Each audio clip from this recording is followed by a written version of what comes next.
and welcome. Thank you so much for joining us today. Wanted to first introduce myself and Sal, who are both here today to talk through this lab versus field presentation. My name is Kevan Mann, the regional sales manager for noise barriers, one of a few. And I come from a heavy background of testing and certification of building products, specifically in acoustics and in a few other areas as well. I actually come from a sister company of noise barriers. You may have heard of Sound Seal as well. So good friends of ours, but I'm now over here with noise barriers and excited to talk through the subject. Also with us today is Sal. Hey everybody, Sal Marquez, Mid-East Regional Sales Manager. Kevin's gonna be taking over my part of the territory, moving on to doing a couple different things. So super excited. Kevin's got a good background, as as he had mentioned. So it's exciting that we're gonna have somebody that is taking over the territory that has a lot of experience. Yeah. So again, wanted to just thank everybody for joining us today. So there is actually a questions tab that you'll see on your taskbar as well. So if you have any questions as you go along, please type them in. We will take some time at the end of the session to talk through them. So please type in your questions as we go. We want this to also be interactive. So yeah, let's get started. Lab versus field, STC dependability. So when we're talking about sound, noise, STC, all these different terms, one of the best things to do is just kind of start with the basics. So the very basics is the definition of what a decibel is, which is a relative unit measurement used in acoustics. It's a logarithmic number. It's used to describe the ratio between the measured level and the threshold level of 0 decibels. And that measurement is considered unweighted. And that ratio is actually the sound pressure. The decibel A-weighted is how the sound is actually perceived by the human ear. And that measurement is considered a weighted measurement. And it's determined by that normalized curve on how human ear perceives different frequencies.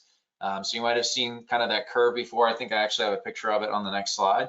We can kind of look at the A-weighted curve.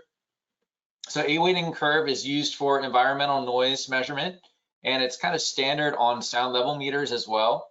It's the environmental noise you can think of includes traffic, trains, aircraft, a really wide variety of sounds from the lower frequencies you're going to hear from traffic and aircrafts and trains, and you also hear higher frequencies, airborne sound, kind of that human voice perception area. A-weighting can also be used to determine potential hearing damage from that repeated exposure at high noise levels. Think about areas where there's heavy traffic, industrial areas where you have loud machinery, generators, things like that.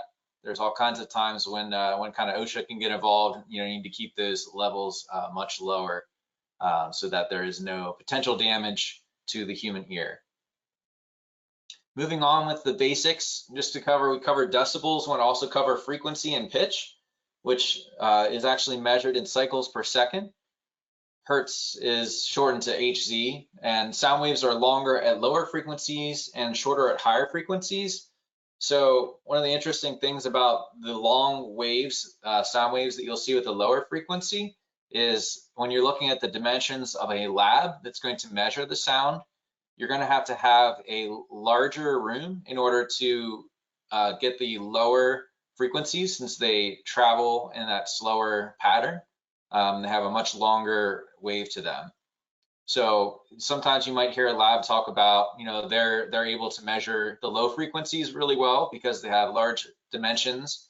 And then other times they may not be able to do some of those lower frequencies due to having a smaller lab.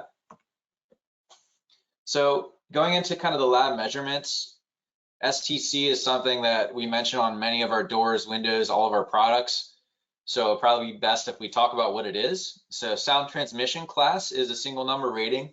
It's calculated according to the classification E413 from ASTM and also the test method ASTM E90. That number shows how effective a partition performs against airborne sound, which is kind of the human speech range. So the partition, picture, putting a window or door product into a partition, and that's what you're measuring in the lab. And they will kind of calculate out that wall area around the product, as that's going to be a higher performing product than what yours is typically.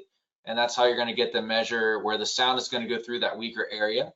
You kind of see in the picture, you have the transmission source room where you're blasting sound, which is actually pink noise, which is the full range of frequencies, which we talked about in the previous slide. And you kind of see how the sound goes through the partition into the receive room.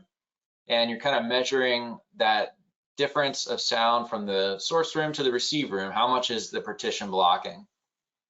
Sound transmission loss, or STL, is the measurement of the abatement of noise in decibels of the sound energy through that partition.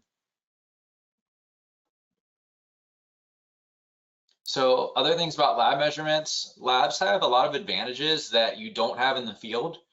So the lab has a controlled climate.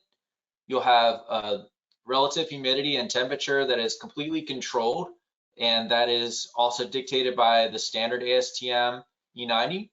The building is properly isolated, so it's going to be up on isolated area as well, so you're not kind of having that vibration issues that you might have on, with different vibrations that you might have.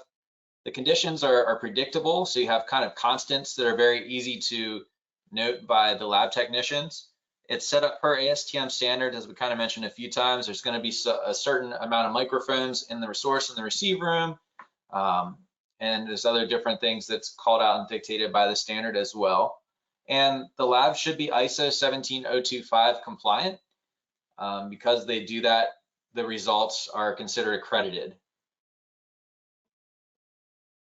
In the field, we have a whole other world of problems. It's a completely different animal. So when we're talking about field measurements, we have the apparent sound transmission, or ASTC. That's a single number rating calculated according to, again, E413, but this time E336, which is kind of the field measurement version of E90 that we talked about previously. The field environments do not have the luxury of that predictability. It's not possible to completely isolate that product that's tested. And I have in this picture kind of showing flanking paths. Flanking we're going to get into in a little bit more as well. It is a huge problem in the field, especially because you can kind of see how the noise gets through all these different areas. You know, maybe it's going through the wall, maybe it's going through the HVAC, but basically it's going around whatever it's, your product may be a STC 60 or something, but the walls around it might be a 45 or a 50. So the sound decides to pick that weakest link, and that's where it's going to go through. So sometimes, you get a very high performing product and you actually find out that in the field, it's not performing as it should due to the environment that it's in. So you do have to be very careful in the field that the buildups around the product are actually going to be strong enough to keep that number rating where it should be. So more about field measurements. The field results are acceptable at 5 points lower than in the lab. So an STC 50 in the field would be an ASTC 45. It's always 5 points lower in the field because you don't have those perfect conditions that you have in the lab typically. Some difficulties that you run into in field tests, I've talked to plenty of acoustic engineers and consultants that have complained about many different difficulties that they run into in the field, such as, flanking, the products around the product are not performing well, and the sound is leaking around. The office construction workers are present, maybe it's during the day and, typical 9 to 5 job, there's people there and they're working and you can't kind of do the test because everything's very noisy. You also have occupants sometimes in the buildings that complain. They don't want you blasting this random very loud sound in their living area. Also, sometimes there's lawyers around and they're going to ask questions and things like that. So you have to keep that in mind for litigation, because a lot of times the field test can involve litigation. And just getting the equipment up the steps or through an elevator, it can just be a difficult process. So these pictures I actually grabbed from a riverbank field test that was performed. It's interesting to see the speaker system that they use. It has all those different angles where it blasts the sound. So it's kind of a nice product. They don't have to set up a bunch of different speakers in that field area. And then on the other side, they're measuring the sound that would come out from that as well. Some additional field issues that can be present are just bad installation of the product. Maybe it wasn't installed correctly, so the sound is leaking around the product. Improper use of the product. I know I've been told a few times, I've been here with noise barriers for a few weeks, and I've heard a few times about, improperly kind of propping that door open or something like that, and that can cause all kind of issues with the seals. So you have to make sure that you follow kind of the instructions that are provided. And just a poorly planned acoustic weak spot. The walls around the product aren't performing well. The plenum spaces over the door are not well. The HVAC is, allowing the sound to go through. It doesn't have a proper silencer. So noise barrier product benefits, we wouldn't be a good manufacturer if we didn't actually draw all of these problems and issues into how we can solve them. And noise barrier products are excellent. There's a lot of great things about them, and I'm going to let Sal talk in more detail about the products, but just to highlight some of these general benefits of the products. They're manufactured in the USA with quality materials. That's definitely a good thing these days. Most products are fully factory assembled, so you're kind of taking all that guesswork out when you're in the field. We sell them kind of as a system, as an assembly. So you're not having to also, maybe glaze the product or, put the door leaf in. You're kind of keeping it a lot simpler in the field, and everybody loves that. Everybody loves simpler, easier installs.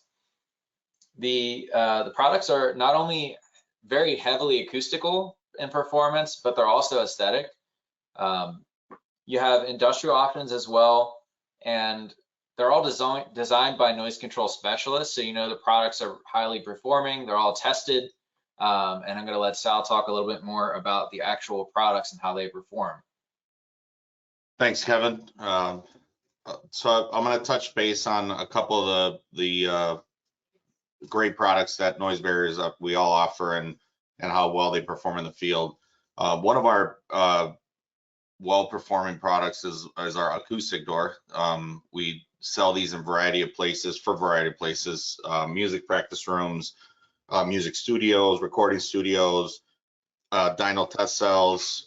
So these doors can be made and fitted for a particular space, a specific size.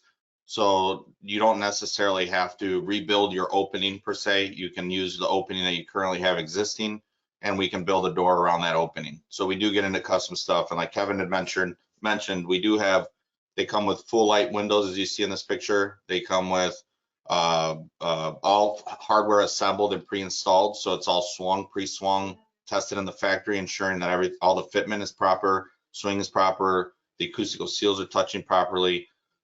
That's kind of our key component. So when they go out to the field, they perform as well as they did when they were tested in the lab. It is a split frame, as most of you may already know, but it is a split frame unit. So the unit itself will wrap the opening if necessary. And again, that's a feature that helps with ensuring that if you have an existing opening, we can match that wall thickness, whether it's 6 inches, 8 inches, 10 inches, 12 inches. We can always wrap that opening and ensure that the acoustical performance is held. Full light windows. Some other manufacturers do have an issue with putting a full-size glass, viewing glass in their doors, and will not perform to the acoustic rating. Our doors have no issues performing in that aspect. They do come in single leaf, double leaf, just like your normal hollow metal door, but they, obviously more of an acoustical product, higher end product. They come in single leaf, double leaf, biparting, bifolding, and there's multiple options all the way from an STC 45 and all the way up to an STC 64.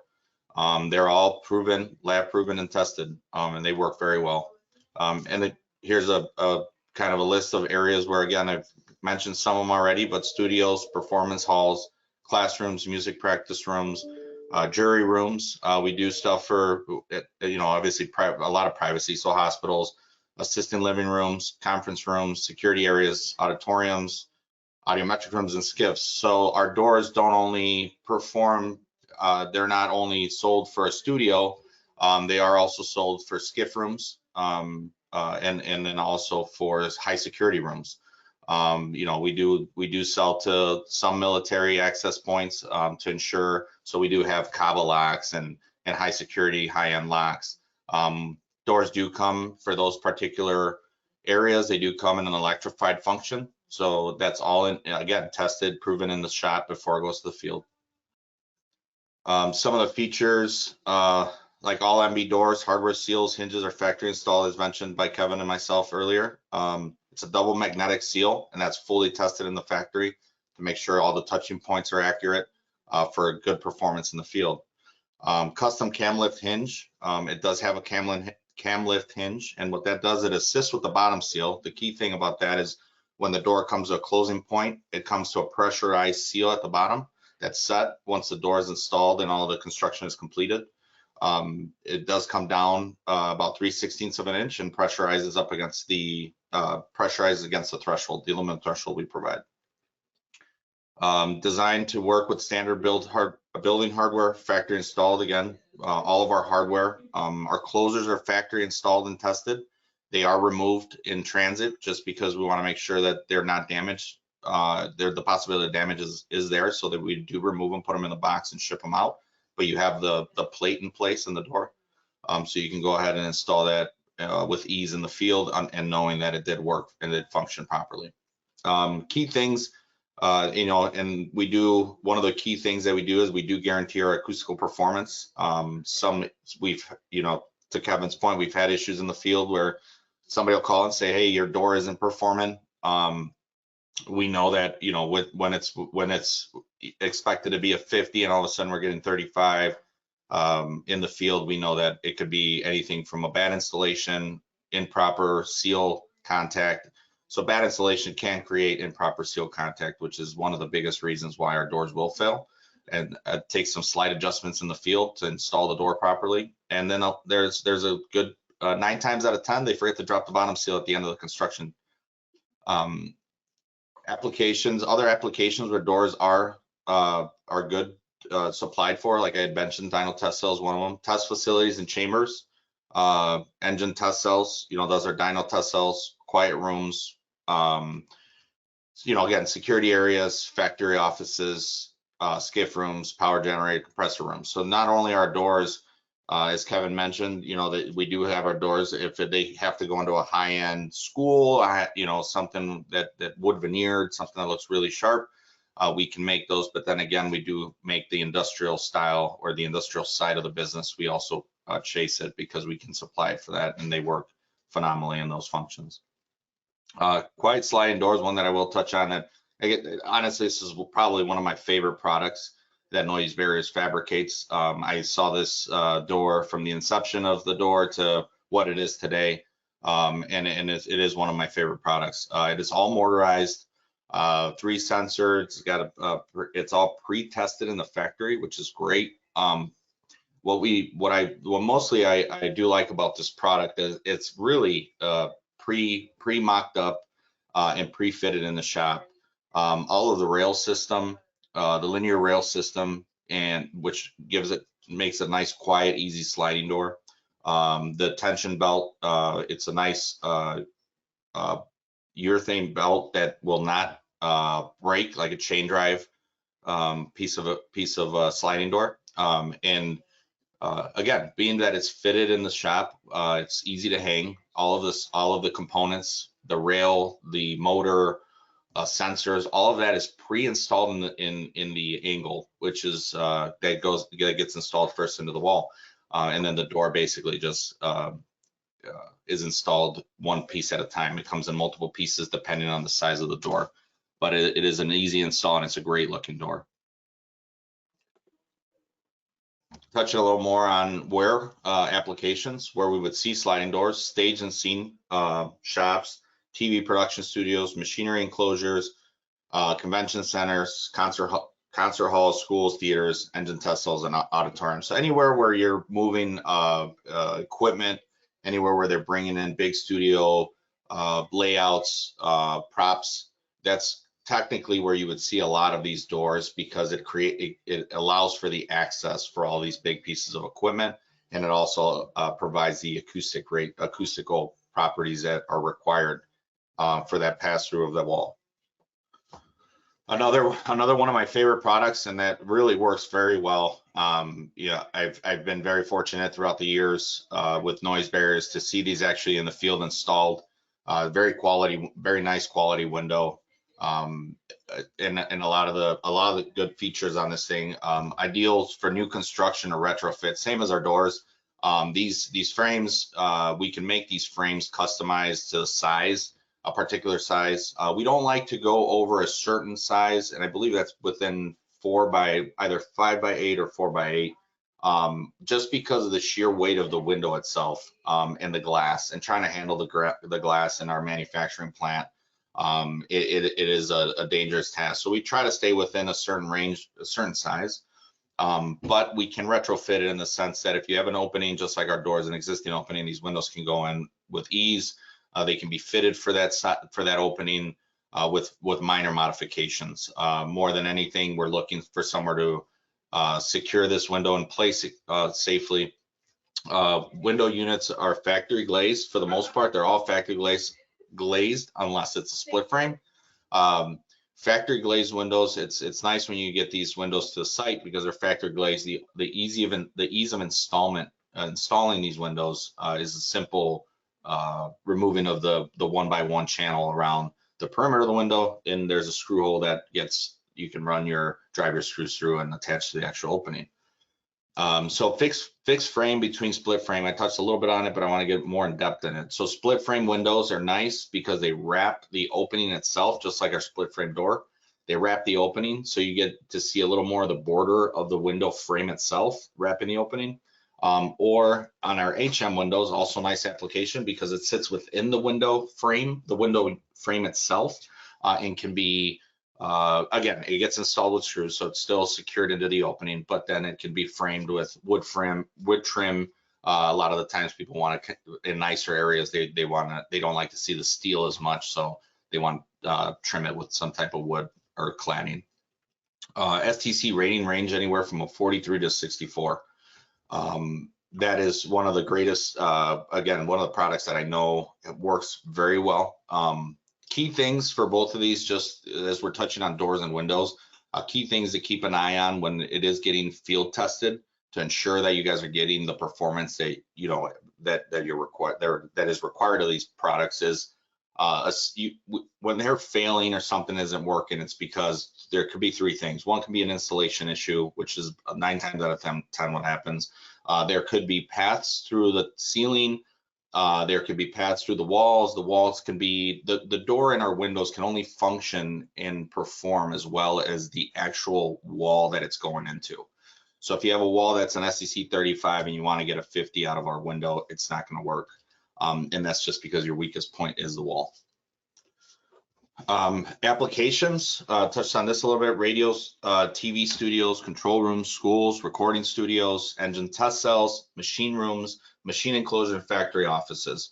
So for the most part, most of our windows, depending on the acoustic rating, they come in the thicknesses of glass in the airspace have some determination where the acoustic rating lies. We do have, when we get into dynos, engine test cells, machine rooms, and machinery enclosures, even factory offices, we do provide what's called a bullet resistant or blast resistant glass, which is 1 3/16 inches thick. And what that does is anything that, if there's an engine being tested, if there's some type of component being tested and it does fail and there's an explosion, there's a break off, that window will protect the person standing outside of that window from getting harmed by the product that's flying at them or at the window. All right, well, thanks, Sal, for talking through the products. I just want to wrap up what we had to say for the presentation, and then we'll take a couple of questions if there is any. So the field numbers, just kind of go back through that to kind of wrap up and to summarize. They can be expected to be about 5 points lower than the lab results. So again, STC 50 would be probably ASTC 45 in the field. Flanking can be the cause of a product failure in the field, so you have to worry about the sound kind of flanking around the product. That's definitely something to as a cause for concern in the field. Noise barriers products are factory assembled and easy to install, which lowers that possibility of errors in the field. And you can visit our website for more information on those acoustical performance for the different products and just the quality that they are in general. So yeah, at this point, we'll take a couple of questions and wrap up here by 4 o'clock.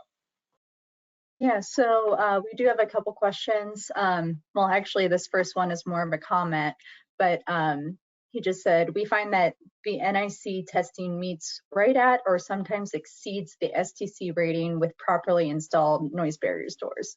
So that's a nice compliment. Thank you. Excellent. But yeah, so we do have a couple questions. How often do we supply without threshold, and any data about field performance without it? So we typically will always supply it unless the client is supplying their own threshold.